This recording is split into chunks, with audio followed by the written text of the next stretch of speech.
And literally, as I'm looking through the scope, here come 5 of them busting out of the brush. Boom, one after. I'm like, oh crap, guys, here they come. 1. I said, oh, there's 2, 3, 4. Holy crap, there's a 5th one. And they just come charging us.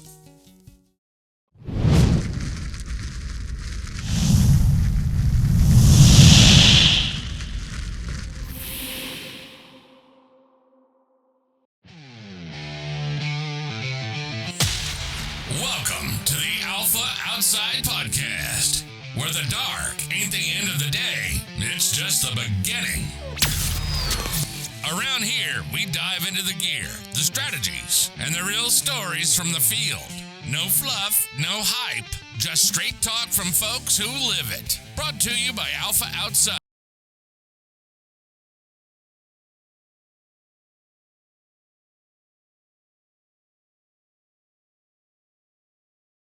Hunting wisdom you won't hear anywhere else. Alpha Outside. Whether you're seasoned or just getting started, this is where serious night hunters get the insight they need to stay sharp, shoot straight, and hunt smart. So grab your rig, settle in, and let's get after it. This is the Alpha Outside Podcast. And now your host, Chad Ammon.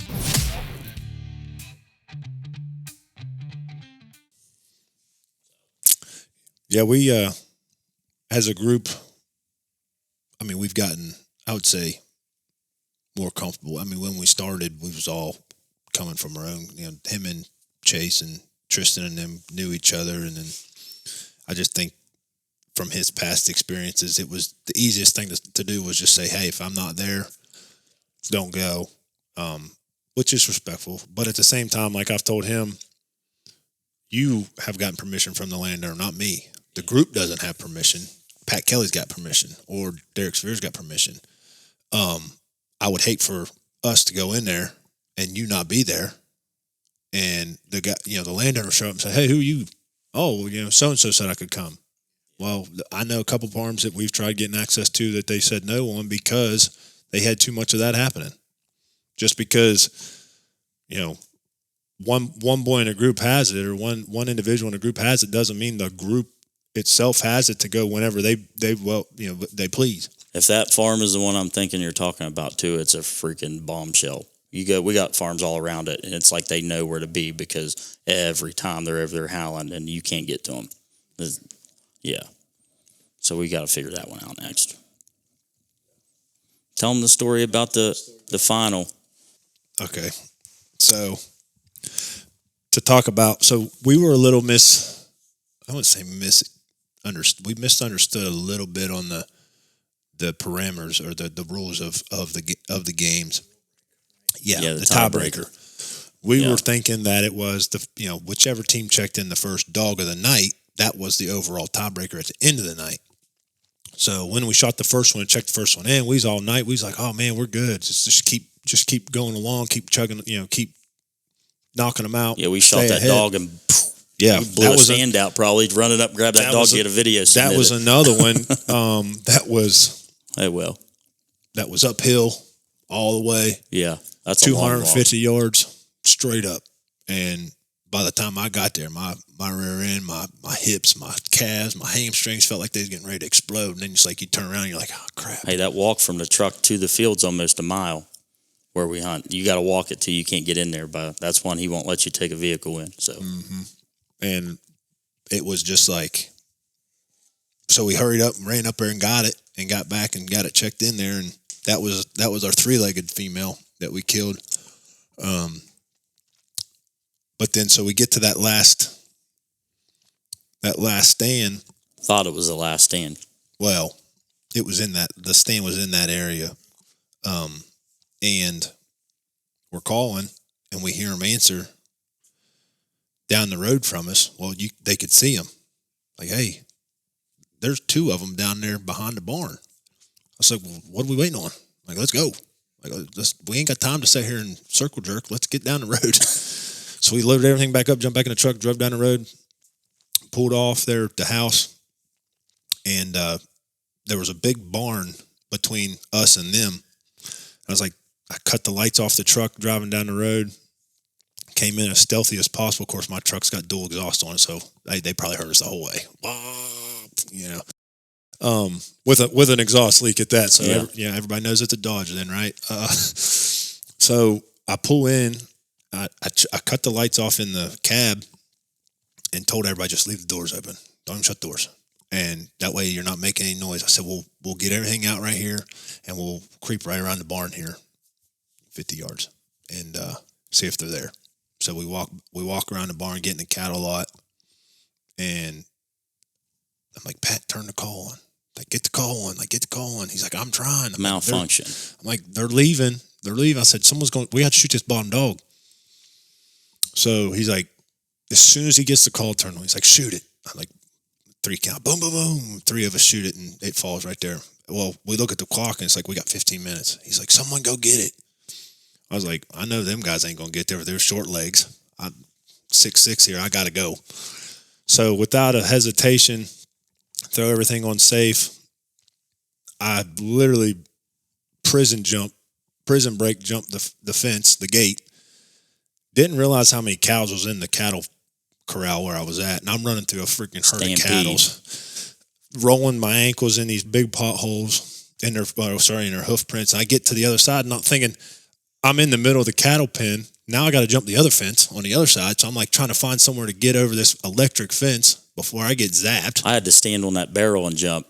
I had to stand Is that that barrel how you up. got across I this? couldn't get over it. I just jumped that. He hurdled it.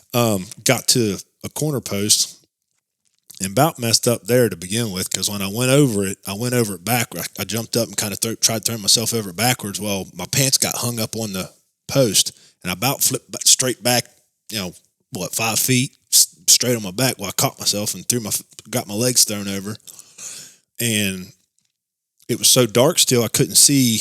I forgot that creek that ran across the bottom of that hill there, and I had my light on, and I got to that creek, and I was like, oh, crap. Well, Jay was coming around the other side of the barn, and I was like, he's like, how are we going to get across? It was deep. I just got to the point where I realized that I'd paced up and down that creek so long that I was like, it is what it is. I got to find somewhere. I'm not going to get across it. I can't run and jump it and clear it because it was about 8 feet wide. Yeah. And I saw where the cows had been using it to get across, and I thought, well, maybe it's solid right there. It's not so deep. I went shin deep in mud across there. Got across it, and Jay was like, oh, okay. Like he's like, oh, I didn't realize that was it. Okay. So I get up on the other side of the bank and looked where we had the lasers pointing at for points of reference, and took off running. I just kept telling myself, get up there, don't quit, just keep going. And I was huffing and puffing by the time I got there. Thankfully, I've been somewhat active for the last couple of years of my life. But so I get up there, and I'm like, man, I hope these lasers are where they're pointing. That's what they're supposed to be, because if not, I'm lost. Oh, yeah, you forgot. I ran back across the fence to put the laser on is that? Well, I didn't know this. Because we all got in a big hurry and forgot about it. At this point, I'm and across. And this dog's in brush. Yeah. And so I get up there, I find it. It was literally, they were pretty well spot on. I mean, it was not smacking the dog in the nose, but it was close. So I get it, and I turn around, and I'm like catching my breath a little bit, and I start back down the hill.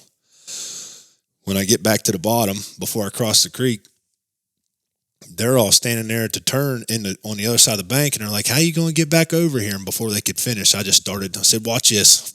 Jumped in and just drug it back across the creek and got up out of there. And it's like, oh, okay. I was like, hey, it's the last stand of the night, boys. Got to get back over here. So it worked out, but I had to get a little wet. But yeah, it was definitely worth it in the end.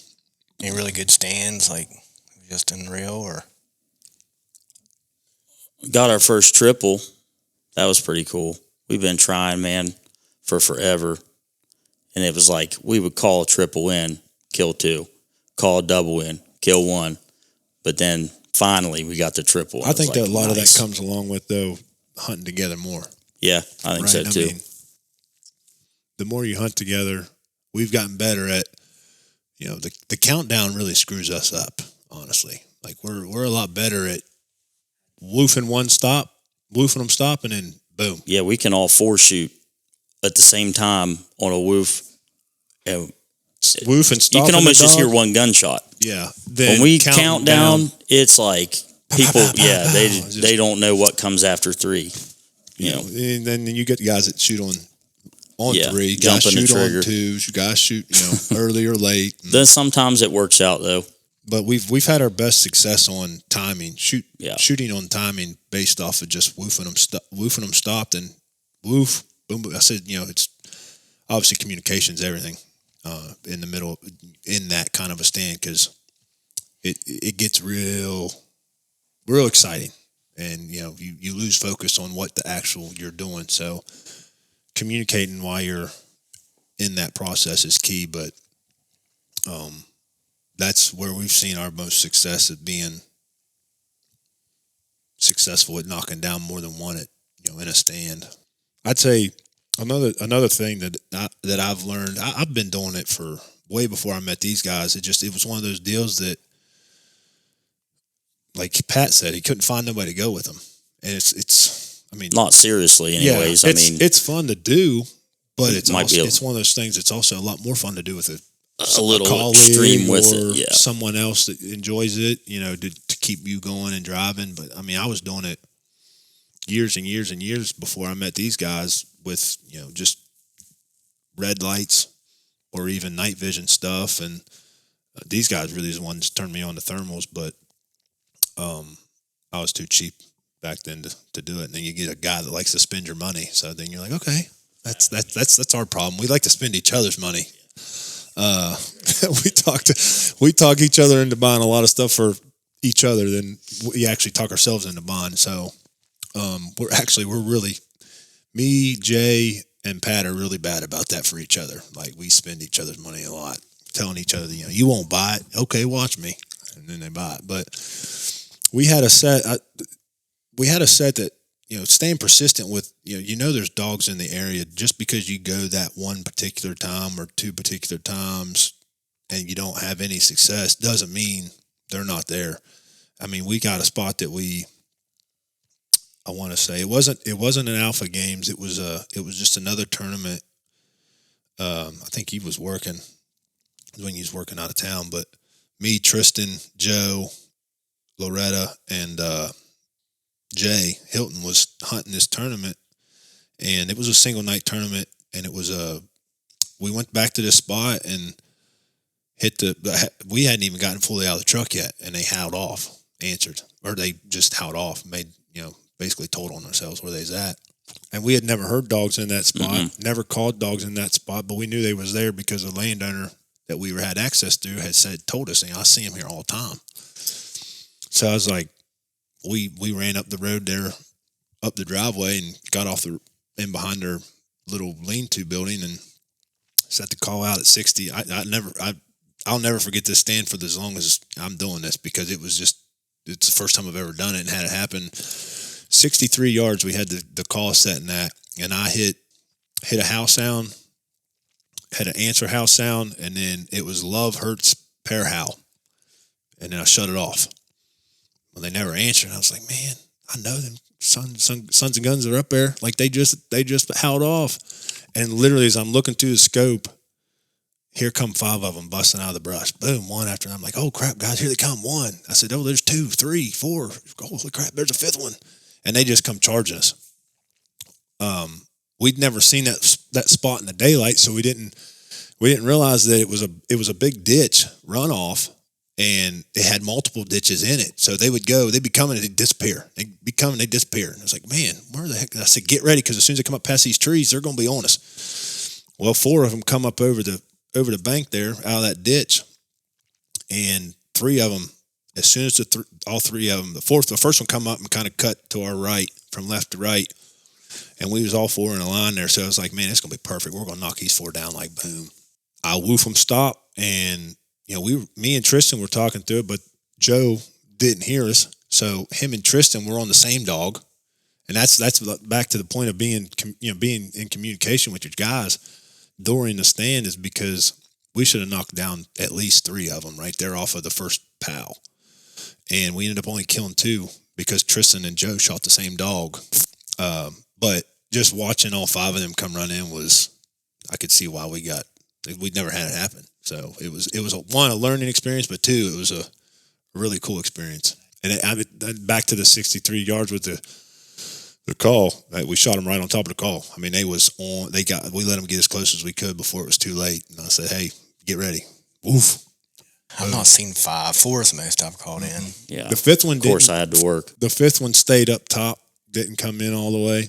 But I remember counting 5 of them coming out of the brush, just like it was.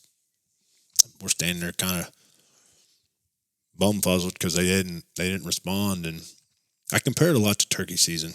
A lot of it, compared to turkey hunting, it's fun if they're talking and they're answering, but it's also aggravating, irritating if they're not. But at the same time, how many times has a Tom answered you one time, shut up, and the next thing you know, he's in your lap? Yeah, I've made the same comment, how similar it is. From those experiences, it's helped us stay focused throughout the entirety of the stand. Just because it doesn't happen in the first 5 minutes doesn't mean it ain't going to happen in the last 5. I can't tell you how many times we've had getting ready to shut down a stand and Solo dog, say, hey, silent dog, yeah. Shoot, there's been times that we've seen them, walked up in on them, tried getting them to come closer with some kind of prey distress, and they meander off up on the bank into the thicket and answer way up on the hill again and don't want to do nothing. We're still working the sequence and working through the sequence, shut the sequences off and shut the calls off. And then I was walking out to get the call and made it about 15 yards. And this big male just barked, Rolf. I stopped. It's like, oh crap. Like it was 100 yards. They was close. Mm-hmm. And I literally I just turned and head down and I said, they're up on the bank. And they was like, well, we heard them. And we ended up shooting one of the 2. Man, so many times just now, like 3 times in a row, I almost just blurted out the location. It just hit me. I was like, shut up. Yeah. Almost happened 3 times. That's 3. That's another farm that we know other people hunt. We've never actually ran into anybody. Yeah, we've never actually drove up on anybody being in a spot. And but I mean, obviously, if we did, we'd get out as quiet as possible. And I'd expect someone to do the same for us. I mean, It's just, I do the same thing in deer season. If I was to walk up on someone on public land or whatever, it's just the right thing to do to keep everybody happy. And like I said, with the 8 of us, we got plenty of property that if someone is accessing that night, that, okay, we'll just plan to come back another night. Or if not, we'll just mark it off and move on. There's plenty of places out there for people to hunt. I mean, yeah, I get that there's only so many, but there's still enough to go around. I mean, we kill our share of them out on public land. That's where me and Jay. I think that gets overlooked a lot too. Where me and Jay started before we met up with them is we hunted all the Printy Town stuff here, and killed dogs. I mean, shoot, Jay that's where Jay killed most of his dogs before he even got in with us, is out there to hog barns and out there at the fairgrounds. And I mean, we've ran into guys there before I got with Pat and the other couple guys that was running with us. But, if you see them, if they're there at the vehicle, when you talk to them, say, how you doing? Get their load down on them. And then they was there first. Okay, we'll go somewhere else. Similar to like fishing and stuff.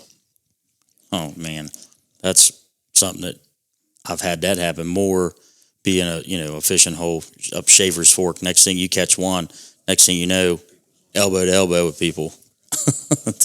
I mean, how many of your properties that I've not knowing sent and gotten letters to, and my return rate on those, I've sent a lot, close to probably 300 letters, and I've probably 15 people's called me back, 15, 20. Part of it is, in my mind, I keep telling myself how many of them actually made it. How many of them did the USPS place actually get to the front door? With the way the thing is nowadays, with stuff not making it to where it's going, but or junk mail. I'm telling you, I'm the worst about looking at my mail. Yeah, or how many of us still sitting in PO boxes that people don't check? Because a lot of the spots that we locate are, I mean, you want it to be as isolated and secluded as possible from civilization. That's probably some of your best spots. At least from a aspect of being etiquette to the neighbors. You ain't got to worry about nobody being out there. Oh, I cussed for the first time. Whoops. Third. That's 3. What else did I say? Strike 3. Circle jerk. That ain't a cuss word. That's a half. You got 2.5, 2.5. Oh my God! Get off your PG-13. Yeah, he caught the one. What I've done? Yeah, funny. I did do that. I did catch myself there that one time. I do remember that. It's all right. We'll edit it I've just out. proved to myself. Here's the problem. I just proved to myself I can do it. I do it. I'd let it blurt out way too easily. Outside of just normal day life. I just proved to myself I can do it. Yeah, I need to do it. I'm bad about it. Really bad about it. It's like just become part of my vocabulary, day to day life. Anything else? Ricks. Oh yeah. I mean, I don't think. Most of you guys run Ricks, right? Every All one of us but except Jay. Jay. Yeah. So Jay. So we give him. When you some watch stick. this, get on the Ricks gang, dog. Yeah, Jay. We give him. He's literally the redheaded stepchild because he's the only one and he's redheaded. Yeah, he's redheaded. We ride him pretty hard about it. Yeah. We get the come on, man, it ain't that bad. It's all the same. I said, no, it's not. It's Rick's. That's why if you look a lot of our posts, of course he can't see them. So, but I will always tell him like, man, I made a post. I said, with like my last couple ones, dogs these things don't stand a chance when they're in Rick's optics. And he's like, shut up, stop it. Yeah, we were roasting him the other day. He sent us. We all send the videos in the group chats and stuff, and then he sent his, and then it was on. He just set himself up. We gave him. He was shooting that dog that night. He was shooting. It looked fine. We've actually learned. This is something else too that probably ain't a bad idea to touch on. I don't know. What do you shoot your scopes on? What thermal setting? Pallet? Mm-hmm. Yeah. Black hot. Yep, same. We've actually learned that, it gives you a more true definition of the animal, of the dog. I'll scan white hot, my scanner, and I'll leave my scope on white hot, and then, find it in the scope, and then just reach up, click over to black. That's what I like to do. We've seen that it actually, you don't get that glare, that false sense of glare that the dog's bigger than what it really is. Because doing research, and that's one thing I'm bad about with my hobbies, is when I get into it, I throw myself into it, and then I research it and this and that. And a lot of people make mistakes on thinking that they're, I should have hit that dog. Well, but the glow of the actual dog itself, you weren't. I mean, you only got about 5 inches of height to miss. It's small target. It's not a lot. Yeah, I like the black hot because of that. I like to run the white hot in my scanner. Mm-hmm. Yeah, because the white sticks out so good. Yeah, pops. Yep. And if you ran black hot, it blows your eye up because everything's white. Yeah. So I don't scan with black because of that. That's exactly how we do. But do you shoot picture on picture? I can't. I used to not, and I was like, man, I don't like it, and I started missing, and I was like, okay, so we got to go try it. I like it. I struggled with it for a while because it messed me up, especially when they start moving. Yeah, I can't look up. Yeah, I have to look. I just feel like from shooting. Well, his problem with missing was he was too busy jumping between guns. He switched 3 or 4 between 3 and 4 different guns. I couldn't pick the gun out. I was killing them with a 22 Creed like crazy, and I was like, I'm going to try the 22 Arc now. Bad deal. Then I went 22 250. Then I went to 6 Creed, and I was like, okay, this isn't working. So I went back to the 22 Creed. The meat and potatoes, and did pretty good with it. Yeah, we actually have. There's 3 of us. 3 of us shoot 22 Creeds. Jay shoots a Creed, then Chase shoots an Arc. Joe Loretta's got the 6.5 Creed. Yeah, that's how he just got that one. And then Tristan shoots the 243. You guys all run leaps, or you got some storms? Backup scopes. We have some storms. Jay's got the S3. He's been using that as a scanner. As a scanner. Yeah. Leap. I started off with L3. just a standard L3, and I bought the LRF attachment. Used it for a while, and then, like he said earlier, other people spending my money. My cousin kept on and on and on about the 640, and I was like, okay. One day I was looking at it, and I swiped out of it 3 or 4 times, kept bringing it up. Finally, I just was like, whatever. Ordered it, and then that's what I got now. It's the L6, just the old L6. Mm-hmm. Maybe upgrade soon though. I looked through that L3R, his. I really like that, and I'd like to have it all in one instead of having the LRF off to the side, because it's just sleeker, nicer. Yeah, I think the picture's better in them too now. It definitely. I have both. I got an L3 and with the LRF, and then I have the L3R. And one night I was using the L3R and it went dead. And it's just being lazy instead of throwing a new battery in, and I just grabbed because I carry both my guns with us every night as a backup, and I just grabbed it on the last stand to just like, I'm not messing with taking this gun. My 22 Creed weighs 17 pounds, and is it that red one? Yeah, it's heavy. Ruger American Precision. With a LRI 26-inch barrel on Where it. was you when where were you? Were somewhere, you was out west. You went hunting Missouri, and I put that gun together, and I was like, oh my gosh. When I barreled that thing, I was like, dude. It's heavy. Yeah. It's the heaviest one of the group. Now, Jay's is heavy too. Jay's is just under there at 16. His is pretty pounds. big too. But I took my 22 arc, and honestly, I really didn't have a reason to, once again, letting guys spend my money. They talked me into building a Creedmoor because he was shooting it. It's better. I was knocking dogs down with the 22 arc like it was nothing, and I really didn't have a reason to switch. I just got on the Creedmoor game train and built that. But I took that arc out on that last set, and I looked through it, and I'm like, what am I even looking at? Like, this ain't even close to being the same. Like, the picture quality from the L3R, but Chase runs the L3. Tristan's got the L3R now. Joe's got the L6R, right? Yeah, Joe Loretta got the L6R. And then we have Caleb Anderson. Caleb Anderson, yeah. He's got the L3. And Jay's got the knockpicks. Is he shooting a 243 too? Yeah, he just bought that 243. Yeah. But most of us are shooting some sort of Ruger. Is your Creed a Ruger?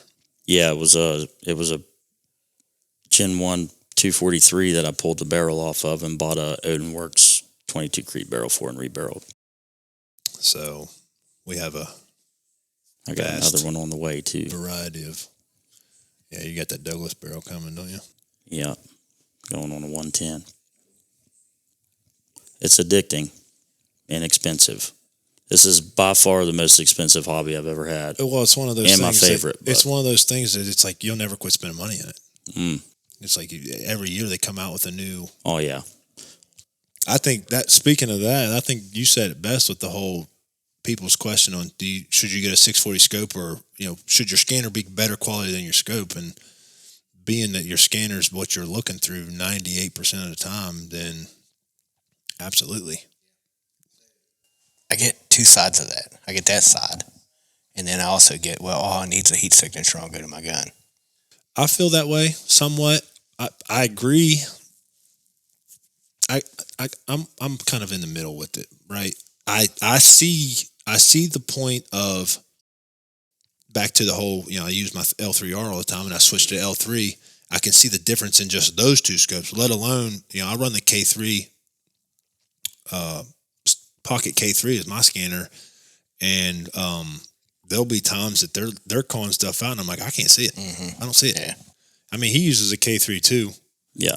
But Jay's 640, he picks them out. Yeah, he's the only one of us that has the 640 scanner, and he picks them out. He's the one that picked the ones out on the grind or the Alpha 3. They were 800 yards too. Yeah, it was over. Yeah, it was out there, and he said, "What's that down there?" And about that time, they howled off. He's like, "Oh, we know what that is." So, but definitely agree. I agree on the, it's on your budget.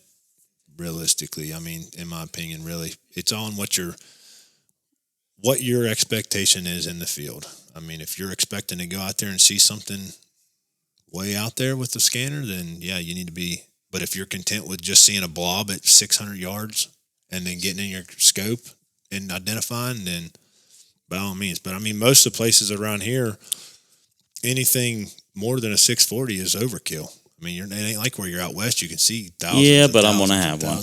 Yeah, you're probably right. Eventually. They are sweet. Yeah, I'm sure. It's a double-edged sword for me. I just say, which I don't have, 640 for both. I know I got the K3, but I can tell now that I've hunted for this long through my scanner the way something moves. 99% of the time. You definitely get better at it. Yeah. Identifying. Mannerism. Yeah.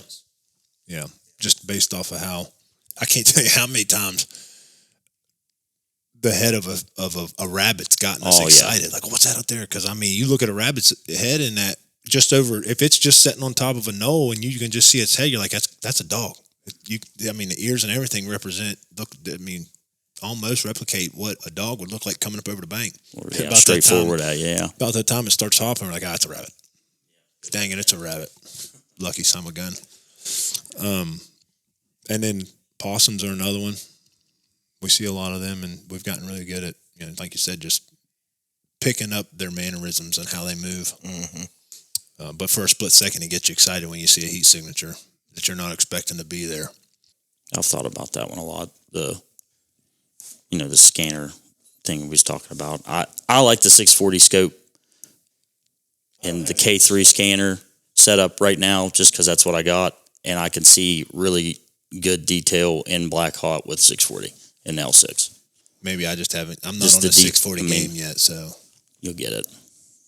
Just get it. I shoot better than him. I got him back here. I know you do. That's what I was back here. I was back here nibbing around. I seen him. I seen the L12, bruh. You said you was getting that when we pulled up. I said, man, I hope he's got an L12 in Not there. today. There's one over. I seen it. I told him, I said, hey, there's your L12.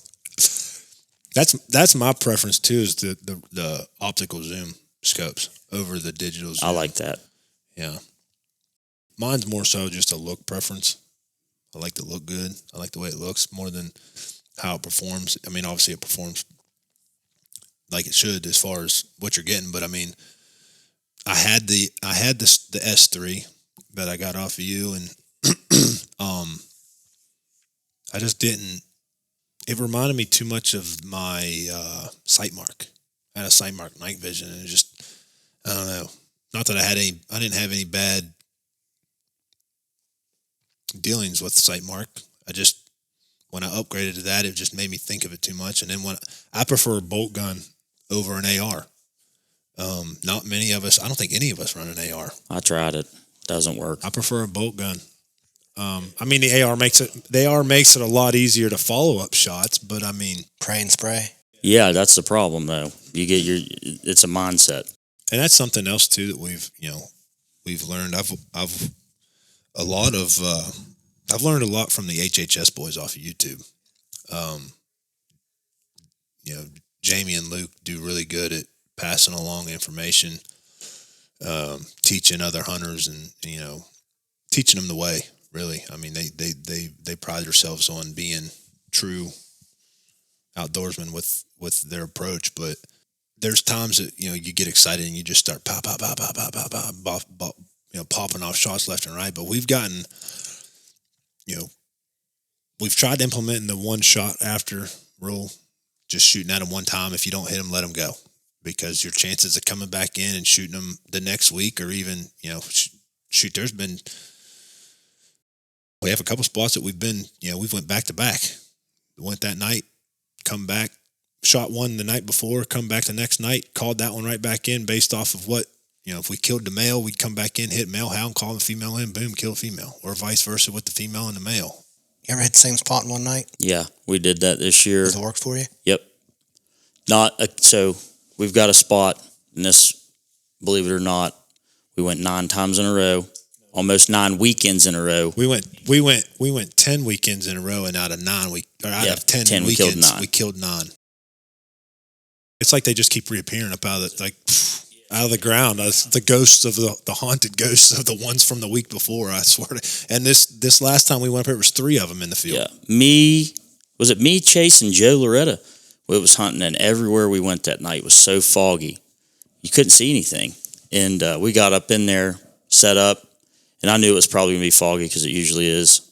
Turned the call on, and they were close. They were probably in the field because there's a big old bowl, and probably 300-400 yards in that field.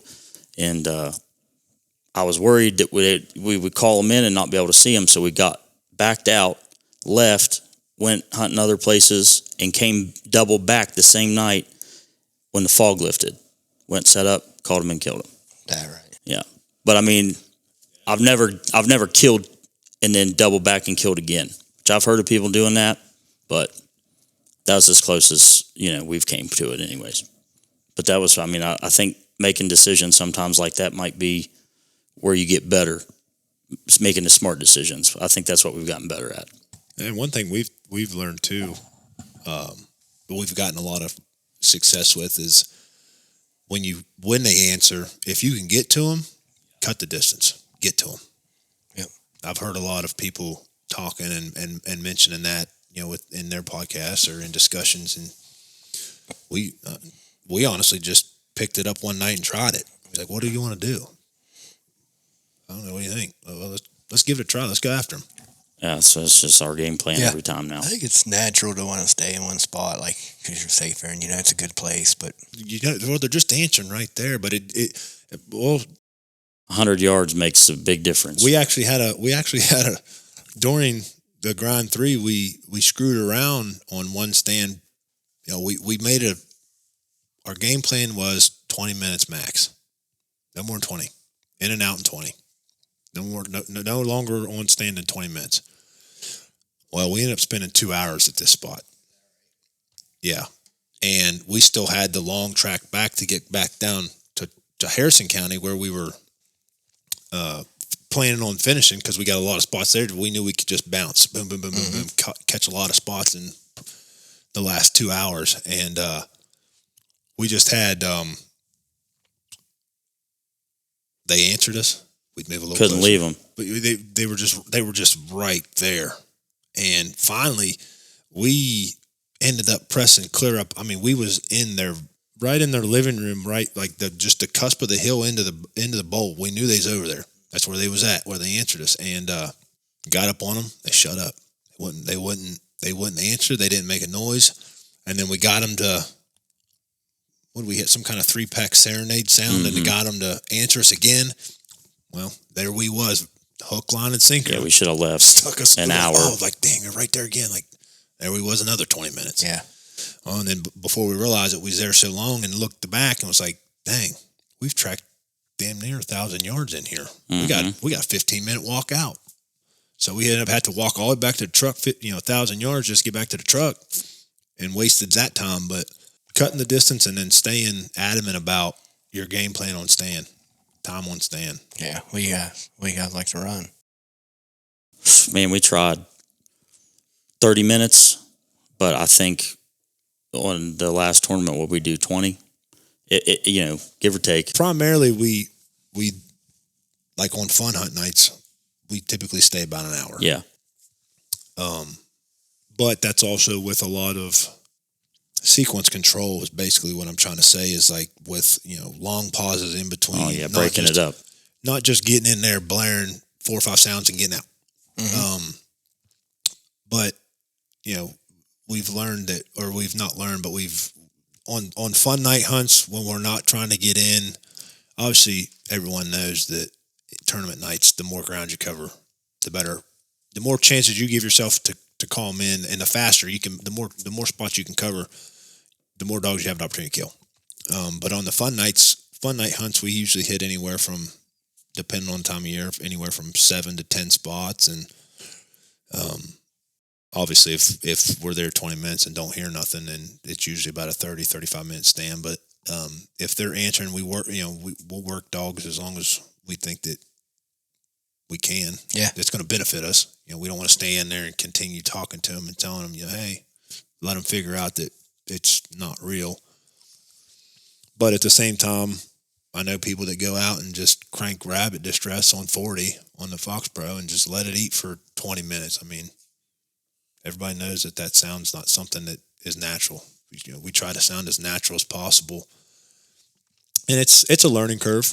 It's a big time learning curve. And it can be scary at first. When I first got in with them, I didn't run the call at all. I was just too nervous. Oh yeah, I was a nervous wreck too. Pat would run it a lot, but like I said when we first started talking here, it was like me and Pat are mentally in stand somehow. It's just we jive and connect. That I'll look over at him and say, "Hey, try this, do this." Boom, he'll hit it. Here they come. Likewise, now that me and him both run, take turns running the call. He'll be like, "Hey, try this." I'm like, okay, boom, try it, and either we'll get an answer or we'll get someone to show. They'll end up showing themselves. And then something else we started doing here recently was setting up two calls, doing double calls. Different brands. Different brands of calls. I mean, we got Lucky Ducks, we got Fox Pros. I'm liking that Lucky Duck right now. I like my Fox Pros, but that Lucky Duck's been producing. It's been well. But I mean, all of us, I think everyone has a call except for Chase. So out of 8, he's got a Hellcat or something. Patriot or something like that. We got 4 X24s. I got the X-Wave, and then your Lucky Duck, and Caleb runs a Lucky Duck. So I mean, we got a assortment of calls to choose from. Does that double call seem like it works for you? Yeah, it definitely, especially if you can stay ahead. Like if he plays a female lone howl, I'll follow it on the other call with a male lone howl. And if your handheld's not, if you're not, that was the biggest thing with me was one, knowing when to play what and what to play, how long to play it, but also knowing where your calls are at on your handheld. And obviously, the more you mess with your stuff, the more you're going to remember and learn. Of course, I'm our tech guy with all of our stuff as far as putting the sounds on all of everybody's calls. And I try to build every one of our handhelds are dang near built the same with the same categories. I mean, I may switch up, I may run a bougie howl as a female howl, and I got in the same sort of sequence, he's running a Rue lone howl or a juicy howl. So try to switch it up a little bit there, a little wise, but I mean, for the most part, I try to build everybody's that way. One night Tristan and them had to call me because their call went dead and they needed my call and I wasn't hunting. So I ran out and met them with my call. I think I actually ran out that night and met you guys scanner and gave Chase my scanner. But that way if you use someone else's call, it's like you're using your own. It's built the exact same categories in the same spot. I mean, it's all organized as far as making it comfortable for everyone to be on the same page. But we've had a lot of success here lately. We just started doing that within probably the last 2 or 3 weeks, running double calls. You can overlay sounds too. Yeah, make like fights, and it sounds pretty good. To me, it sounds great, but yeah, maybe not to them. Maybe so. It does sound realistic. Yeah. Depends. Yeah, we've overlaid some, and I'm like, that sounds real good. You want to play that story to make them think, hey, that's really what's going on over there. And when we did it, I think it was me and you. Well, I know it was me and you because we're the ones that typically run it. But he was playing a fight sound, and I kicked in a bird distress or a rabbit distress, and it started playing. I don't know if it was just the right timing for me to hit the button or what, but the way that thing just overlaid with each other, I looked at him and said, dang, that sounds good, dude. I said, man, that sounds real good. I don't think we caught anything in that stand, but it sounded good to us standing there listening to it at least. It's easier, too, for him to just be like, hey, get to this. Boom. While instead of him going back looking for everything on his handheld. And I stepped up and started doing it, running a lot of the call too, just to give him a break because I know how stressful it can be, and that could have been a lot of his problem too with why he was missing because you're worried about making sure the call's right, making sure trying to do the count, trying to do the call, yeah, trying to make sure you got pup distress for after your shot. I think it's just an excuse because I don't have that problem, Jed. I dead eye, son. I let him walk into that one. Derek doesn't miss ever. I ever. I miss a lot, actually. Anybody you guys want to give me a shout out to or thanks? Yeah. To? Shout out to all the guys in the group that's put in the work. Shout out to Rick. Shout out to Santa Claus Optics. Shout out to Fox Pro, Lucky Duck, and Chad. Alpha outside there for all the. I mean, I think all of our guys except for Jay got his stuff off of you. Yeah, if you guys need thermal needs, man, Chad's the guy. Yep. And like I said, I'd like to shout out there to HHS boys. I mean, they've helped me out a lot. I mean, I promote them to a lot of my buddies as far as when they're talking about. I'm like, man, you need to go watch these guys. They got it going on. I think you was the first one to mention them to me. Yeah. I've heard of them since. Yeah. Other guys. Yeah, they're Jamie and them are. I mean, they got us. I think all of us run them Reese lanyard packs now. Chest packs and. They're great. They're real nice. Yeah, big difference. Helps keep your stuff organized, but and they're not your typical snooty, too good to They're Jamie. A lot of information. You message them on Instagram. Boom. They respond quick. They help out. And they do their best to give you knowledgeable information. And just by watching their videos, I mean, you can see they know what they're doing. They're killing dogs. Well, I like how they tell you what they did, where they set up, how the wind was, sounds. Because like most of your guys are just posting a video, and it's the dog's coming into a sound. You don't know what it is, or they kind of teach you a lot too. And I ever since that, I've kind of I treat people the same way based off of watching how he's done it, and educational, giving guys the education and the knowledge that we've learned, and not being too good to help the next group out or someone that may be struggling. You never know, that guy may come back around and help you one day. Yeah, absolutely. But yeah, those guys with HHS boys, man, if you haven't seen them, you need to check them out. And you guys on social media, your Sun Up Boyz or the Sun Up? It's the Sun Up Boyz on Facebook, Instagram, and now YouTube. We'll get our content on YouTube going. Yeah, go follow us if you don't care. Yeah, follow the Sun Up Boyz. Yeah, we'll send you maybe I can send you the link to the Facebook page or something. Yep. Well, all of them, Facebook, Instagram, and YouTube, because we all got access there to that. But working on the YouTube videos, that's the next thing. Yep. Well, we've been on here for about an hour and 20 minutes. Pretty good. We good talk. Talk all night. Yeah. We'll have a part 2. And we was making a joke. We said, I've been talking to you. I said, man, what we got to get on that pod? And he said, oh, we'll get you on there. And we won Alpha 3 there. And I said, guys, that's all we had to do. We had just win one. He'd have had us a lot earlier. So, but yeah, we've been close a couple of times, and we're looking forward to, I think Lil Man's going to jump in with us in the summer. Yeah. That's going to be expensive. No, I got 2 setups, so I mean he does. I got 3 boys, so that'll be coming soon. Yeah, he's already been shooting the Creedmoor through it, and through that thermal one, does really well with it. I mean, at 200 yards, he hit it 17 out of 20 times on a smaller than that front-facing Coyote target you got there, metal one. And I was laughing. He just looked back and was like, "What?" I was like, "Son, I know grown men that can't make that shot that consistently, dude." I said, "That's good." He said, "You're doing really well." So I'm excited to get him out there. The old turkey and deer slayer here, get them turned on what's actually killing the turkeys and deer when we're not out there. So they look forward to every night I leave. They're upset, pouting because I'm leaving, because Dad's leaving. But when I come home in the morning and they're waking up, they're first ones out the door. How many did you get? Did you kill any? So he's going to be ate up with it too, I can already tell. Everybody, I want to let you know that Derek Severe, Patrick Kelly, Sun Up Boyz,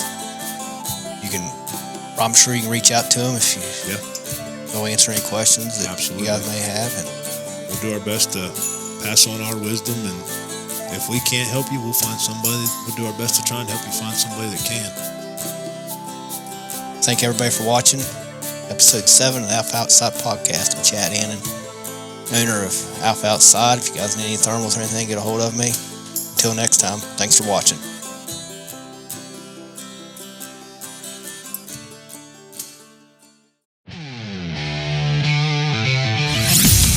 This has been the Alpha Outside Podcast. The dark ain't the end of the day. It's just the beginning. From expert tips and battle-tested optics to the kind of hunting wisdom you won't hear anywhere else, we've got you covered, and we hope you've enjoyed the show. If you did, make sure to like, rate, and review. We'll be back soon. But in the meantime, you can hit our website at www.alphaoutside.com. On Instagram at alpha_outside, on TikTok at alpha.outside, and on Facebook at Alpha Outside Thermal Hunting Users Group. From Morgantown, West Virginia, this is Alpha Outside, signing off.